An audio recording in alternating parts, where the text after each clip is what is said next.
Adik saya 388. Ya. Berarti Stanley. Berarti dulu waktu sekolah dia kakak kelas tuh. Iya. Dan kalau tahu zaman itu ada teladan jazz band nah itu dia.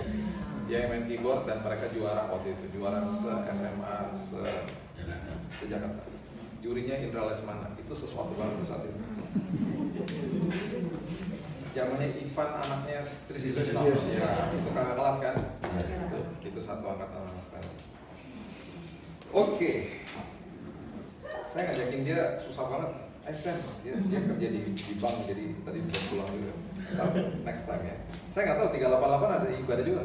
Jangan, Dikit ya. Lebih rohani 389. Oh, Haleluya. 388 gitu ya. 388 banyak main soalnya. Banyak gaul.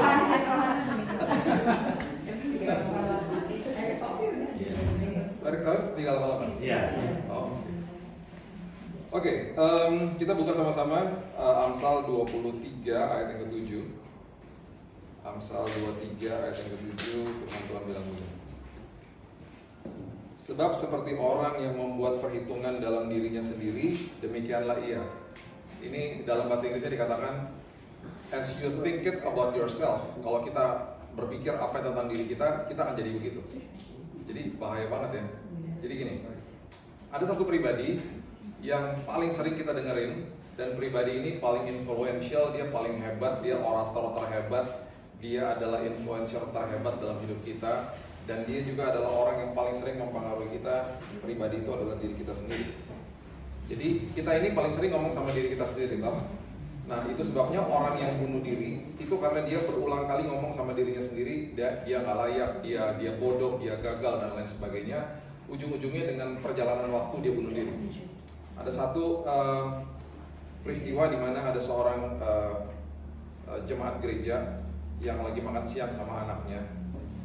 Setelah selesai ibadah gereja, anaknya ini yang perempuan rupanya udah kena mental illness dan dia nggak sadar.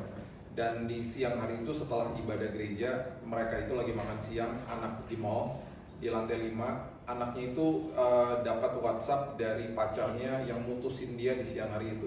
Itu hanya pemicu. Dia minta izin sama mamanya ke toilet, tiba-tiba mamanya mendengar kegaduhan, orang pada teriak, orang loncat, ternyata itu anaknya. Itu kejadian beberapa tahun lalu, kalau nggak salah di Fluid Emporium. Anaknya sendiri yang loncat. Dan itu terjadi karena banyak orang ngomong sama dirinya sendiri dan dia nggak sadar bahwa dia sedang melukai dirinya sendiri. Itu sebabnya ketika kita nggak ngerti